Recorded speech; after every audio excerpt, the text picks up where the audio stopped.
hay una... Miguel Nieto, dueño y administrador del Salón Los Ángeles. Le preguntaba hace un momento, oye Miguel, ¿escuchaste la entrada del programa? Y me dice, no, Fer, porque venía en el metro para llegar al programa. Pero alguien te comentó y ahí quedamos. Hasta ahí llegamos. Cuéntame. Bueno, alguien me comentó que el público del Salón Los Ángeles empezaba a quejarse, las mujeres del salón empezaban a quejarse, porque una de las características de los salones de baile tradicionales es que nunca ha habido ficheras. No, Nunca. pero no dije que había Por ficheras eso ahí. alguien del público seguramente malentendió Ujú. y Es que entonces luego editan. decía así. Sí, Por luego eso te estoy editan. diciendo que fue alguien del público que se quejó en el salón y que del salón me dijeron, oye, que dicen, que tampoco en el salón lo oyeron, que están identificando al salón de baile, identificándolo con los cabarets. Y son radicalmente distintos los conceptos. Quizás es una de las razones por las que los salones de baile tradicionales han desaparecido. Desde los años 60 dejaron de vender bebidas alcohólicas hasta los primeros años 90 que cambió la ley nuevamente en la Ciudad de México, el Distrito Federal en aquel entonces. El salón de baile ha sido como un reducto de libertad para las mujeres, a diferencia del cabaret, en donde ellas pues eran contratadas para bailar, se les pagaba por bailar.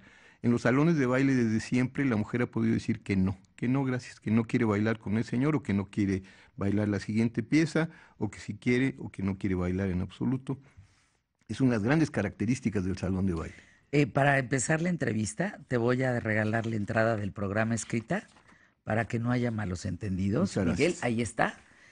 Hable de centro nocturno, hable de cabaret y hable específicamente del Salón Los Ángeles como entrada del programa para darte la bienvenida. Así es que la Pues equivocación muchísimas en la gente gracias. que escucha el programa, ¿qué tal, Fernanda? Me parece inminente. Ahí está el texto para que lo Muchísimas goces. gracias. ¿Qué historia hay en la fundación del Salón Los Ángeles?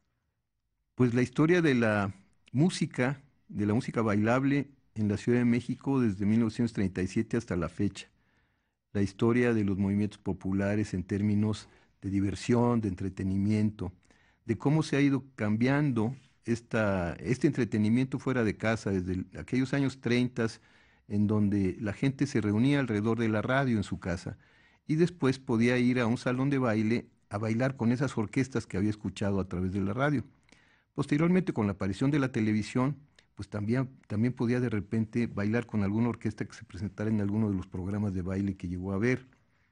Y como en la actualidad vamos cada vez más hacia el entretenimiento exclusivamente a través de una pantalla, sea el celular, sea la tablet, sea la computadora, la televisión.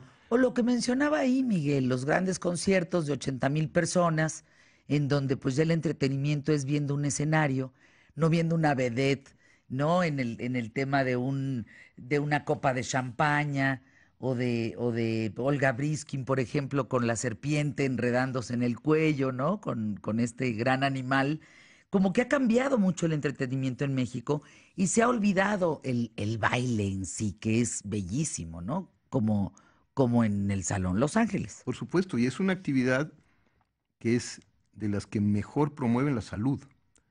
De hecho, las instituciones oficiales tienen programas de baile como el Seguro Social o el ISSSTE o el gobierno de las distintas ciudades y los estados hacen bailes gratuitos, porque resulta que la definición de salud de la Organización Mundial de la Salud es un estado de bienestar completo en términos físicos, mentales y sociales.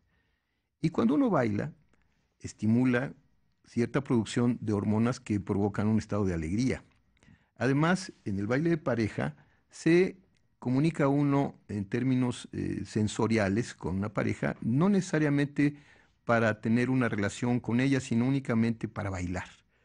Y además es muy difícil estar triste cuando uno baila. De tal manera que Ay, qué excelente, buen punto es ese, una ¿eh? No excelente estás forma. triste cuando bailas. No, es casi imposible estar triste. Qué buen punto, Miguel. Tienes toda la razón. Bailando no hay tristeza, Entonces hay que venir no a hay bailar depresión. al Salón Los Ángeles con el aniversario. Ahorita vamos a platicar del aniversario, tiempo tenemos, no te preocupes, pero ¿quién lo funda? Lo funda mi abuelo. Mi abuelo tenía negocio de madera, su familia tenía negocio de madera, tenían desde aserraderos en el Estado de México, en el Estado de Michoacán, y tenía una maderería donde ahora es la unidad Tlatelolco. Tenían además este terreno que había comprado mi abuelo a su suegro en 1924, sea que es un terreno que está en manos de la familia del siglo XIX, porque ahí nació mi abuela, ahí era casa de mi abuela originalmente, que nació en 1901, y lo había convertido en un garage de camiones y una bodega de costales de carbón, porque a eso se dedicaba la empresa de mi abuelo y de mi tío también. Ellos vendían el combustible de la ciudad, que en aquel entonces era mayoritariamente el carbón. Cuando cambia el carbón a petróleo como combustible principal y posteriormente a gas, gas LP y ahora gas natural, entonces se pierde el uso de ese terreno y un amigo de mi abuelo, que era gerente en otro salón donde tenían una pequeña participación accionaria mi familia, que se llamaba Salón La Playa, en la calle de Argentina, en el centro de la ciudad. El señor se llamaba Alberto Rojas y convence a mi abuelo de transformar este terreno, que estaba en las márgenes de la Ciudad de México, porque la ciudad terminaba exactamente ahí. Había un tranvía que venía del centro, por lo que ahora es el eje central, que en aquel entonces se llamaba Santa María la Redonda, daba la vuelta en la calle de Mercado, que es una pequeña calle que termina exactamente en el portón del Salón Los Ángeles, y ahí volvía a dar la vuelta para regresar al centro. La ciudad terminaba ahí. Después seguían los talleres Cosa, Miguel. de No, no, no, qué ferrocarriles maravilla y escuchar. campo nada más. Y ahí se funda. Y ahí se funda el Salón Los Ángeles en 1937 por mi abuelo. Toca la orquesta de Gonzalo Curiel, la danzonera de Toto, y de ahí en adelante empieza la historia musical del salón. En los años 40, la administración del salón pasa a mi papá, en 1948. Y entonces mi papá maneja ese salón del 48 al 61, Qué bárbaro. que es cuando muere, y del 61 al 72 lo vuelve a tomar mi abuelo. En el 72 muere mi abuelo y entonces tomo yo la administración porque era yo el mayor de los nietos hijos de mi papá. De tal manera que del 72 a la fecha he tenido el inmenso gusto de pasármela rumbeando y administrando un excelente salón de baile que ya se ha convertido en un ícono de la ciudad. Es sin duda, es un orgullo tenerlo en México. El Salón Los Ángeles no puede existir en otro país más que aquí. Fíjate, estábamos platicando, a ver, para irnos a pausa, ¿cuánta gente que recuerdes, que llame tu atención, ha ido, ha bailado, ha disfrutado el Salón Los Ángeles? Se cuenta que iba Diego Rivera, que era asistente a los salones de baile porque le gustaba mucho el danzón, que también asistía Frida Kahlo a escuchar música y que llegó a ir con León Trotsky. De hecho, en una película sobre la vida de Trotsky hay una escena donde se menciona que está Trotsky en el Salón Los Ángeles. Se menciona que algún expresidente llegó a ir al Salón Los Ángeles ya cuando no era presidente, el presidente Miguel Alemán específicamente. Y se menciona que también cuando estaban en preparación de su incursión a Cuba, Fidel Castro, Raúl y el Che Guevara llegaron a ir en alguna ocasión al Salón Los Ángeles. El caso es que han pasado por ahí muchísima gente. María Félix era una persona que llegó a ir en varias ocasiones, la última de ellas con la obra de teatro Aventurera, fue asistente como público a la obra Aventurera, e intelectuales de todas las corrientes. Todos, escritores, pintores. Así es. Ay, Miguel, eres muy afortunado, Miguel Nieto. Qué herencia más bella de parte de tu abuelo y de tu abuela, luego con tu padre y luego tú. Y hoy, pues, tienes la fortuna de esos 80 años, de lo que vamos a platicar regresando a esta pausa aquí en ¿Qué tal, Fernanda? ¿Te parece? Me parece muy bien. Regresamos, vamos al Salón Los Ángeles. Y quien no lo conozca, chin chin. Mira nada más. Deberían de dar clases, Miguel. Pues damos los lunes, pero otra cosa que quisiera platicarte es que ahora Sí, no, no, una de las no. Ya nos fuimos. responsabilidades que tenemos. Vienen los 80 años del Salón Los Ángeles. ¿Cómo los vamos a festejar, Miguel Nieto? Pues los vamos a festejar con dos excelentes bailes. El 29 de julio, sábado, vamos a tener la presencia de la Sonora Matancera, que es, digamos, la única agrupación que continúa viva, que existía en 1937 cuando el salón se inaugura. Esta Sonora Matancera actual está dirigida por Javier Vázquez, tiene sede en la ciudad de Las Vegas y tiene un cantante puertorriqueño, una cantante cubana y una cantante mexicana. Entonces decidimos que la Sonora Matancera es una de las orquestas que han tenido mayor difusión en este tipo de música afroamericana en toda Latinoamérica y en todo el mundo. Hay muchísimas estaciones de radio y programas completos de Sonora Matancera Claro. porque tiene una historia pues, desde los años Es 20 referencia, por supuesto. y muchísimos cantantes pasaron por ahí. Entonces quisiéramos participar como en el relanzamiento de la Sonora Matancera para volver a promover que tenga cantantes de muchos países, que tenga músicos de muchos países y que actúe por toda Latinoamérica como lo hizo en los años 20, 30, 40 y la última vez que vino a México fue en 1975. Todavía la dirigía Rogelio Martínez, Javier Vázquez, que es el actual director, estaba ahí desde 1955. Tenemos también a la internacional explosiva Sonora Dinamita, que también, bueno, hay muchas dinamitas porque se desvincularon. Esta es una de las mejores desde mi punto de vista. La orquesta Los Reyes del Mambo del maestro Pérez Prado. Újule, Entonces, imagínate. es otro de los ritmos que tuvieron mucha importancia en el Salón Los Ángeles. Pérez Prado fue un gran amigo de la empresa y lo último que recuerdo de él fue la película Tívoli, donde aparece grabado en el Salón Los Ángeles tocando sus mambos. Está también el Son 14 de Cuba, con el Tiburón González, que así le llaman al cantante. Qué maravilla. El Tiburón es un cantante tan importante que está a punto de ser incluido en Buenavista Social Club. O sea, él va a ser uno de los nuevos cantantes. Bueno, nuevo, tiene 80 años de edad. Qué divino, Miguel.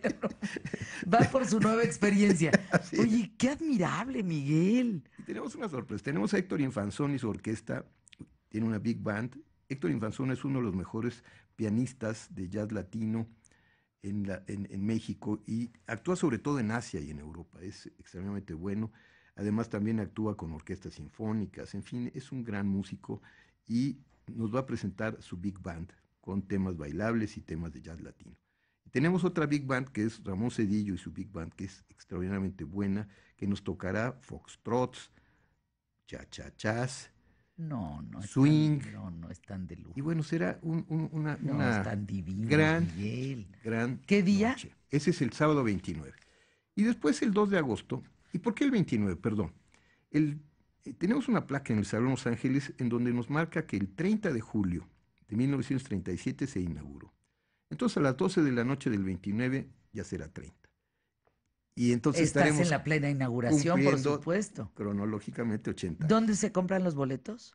En el Salón Los Ángeles y se pueden hacer telefónicamente, ahí se les da Oye, la es para que información. gente en la República venga, ¿eh? Ya tenemos gente de Veracruz, de Monterrey, de Puebla, del Estado de México y yo creo Claro. que va a haber gente de toda la Es República, que en es un efecto. eventazazazazo. Están echando la casa por la venta. ¿Y el 2 de agosto? El 2 de agosto tenemos a la auténtica santanera de Gildardo Zárate, Ándale. al No, conjunto no. África, a la orquesta de los 15 campeones Carlos Campos, la danzonera de Acerina, la orquesta antillana de Arturo Núñez y la banda universitaria de Pepe Luis. Arturo Núñez tenía como cantante a Benny Moré. Y Benny Moré, en los años 40, compuso esa canción, no estoy seguro si 40 o 50, compuso esa canción que se llama Pero qué bonito y sabroso bailan el mambo las mexicanas. Pero qué bonito y La escribió sabroso. en una servilleta de papel en una mesa del Salón Los Ángeles.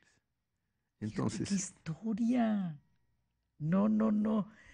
¿Sabes qué? Bueno, ¿no valdría la pena escribir la historia del Salón Los Ángeles? ese es uno De los de retos, los ¿no? retos, hacer una película y hacer una película o una serie y hacer un libro. Pero ahorita en lo que estamos es en la sobrevivencia del salón. ¿Cómo le hacemos para que no le suceda lo que le ha sucedido a todos los otros salones que había en los años 30, 40, 50 y que pueda sobrevivir? Qué agasajo, Miguel Nieto, lo que habrá entre esas paredes. ¿Y sabes qué creo que es importante? Perdóname el ejemplo, pero algún día vi a mi hijo de 8 o 9 años cantando todas las canciones de los Beatles. Y dije, ah, caray. Ah, pues claro, es que había un juego que te hacía aprenderte las canciones de los Beatles entre los 8 y los 12 años. Hay que desarrollar algo así. En México se desarrollan cosas muy interesantes, Miguel. Aquí pasan gente que hacen muchas aplicaciones, que son innovadores, que son muy creativos. Esta música tiene que estar en los jóvenes. Es la única manera que va a perdurar. Y la nueva también. Una de las labores de Los Ángeles ha sido promotor de nuevos valores. Gentes como Café Tacuba, Claro. como Maldita Vecindad, como Panteón Rococó, han pasado por el escenario de Salón Los Ángeles. Recientemente Lila Downs o Elías Ochoa hace un par de años, que no son nuevos valores, pero que también son representantes de distintas corrientes musicales que existen en el mundo.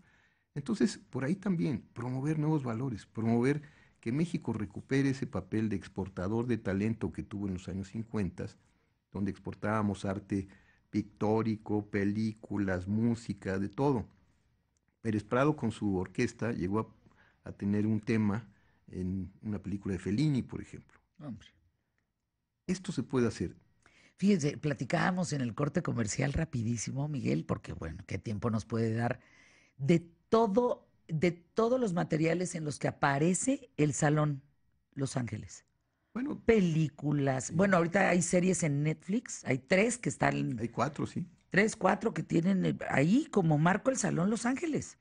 Por lo menos aparece una pequeña parte, algunos segundos en algunos casos, unos minutos en otros, todo un show de un muchacho que es que tiene un stand-up comedy, pero sí estamos presentes en lo que sucede. A eso me refiero. La gente muchas veces piensa que el salón de baile tradicional es una entidad nada más nostálgica. Y yo creo que no, yo creo que tiene y ha tenido y seguirá teniendo una fuerte importancia en el desarrollo de la ciudad, del barrio, de la cultura popular y de lo que acontece. Tenemos que estar al día en lo que es tecnología sin renegar de nuestros orígenes, de nuestra identidad, de nuestra capacidad de creatividad. Pues Miguel, el día que quieras hacer un libro del Salón Los Ángeles, avísame. Con gusto. Tengo la persona, conozco a la persona adecuada, perfecta para hacerlo. Es impresionante el material sobre México que ha hecho y lo que significaría hacer un libro sobre el Salón Los Ángeles. Te agradezco enormemente, Miguel, y muchas felicidades, dueño y administrador del Salón Los Ángeles. Bueno, ¿y por qué le pusieron Los Ángeles? Ah, pues se llama así por el barrio, por eso es el 2 de agosto el otro baile. El 2 de agosto se celebra a Nuestra Señora de los Ángeles, que es la imagen del siglo XVI que se venera en la iglesia que está a una cuadra del salón. Por eso se llama así el barrio y por eso se llama así el salón. Y por eso es el lema: quien no conoce Los Ángeles no conoce México.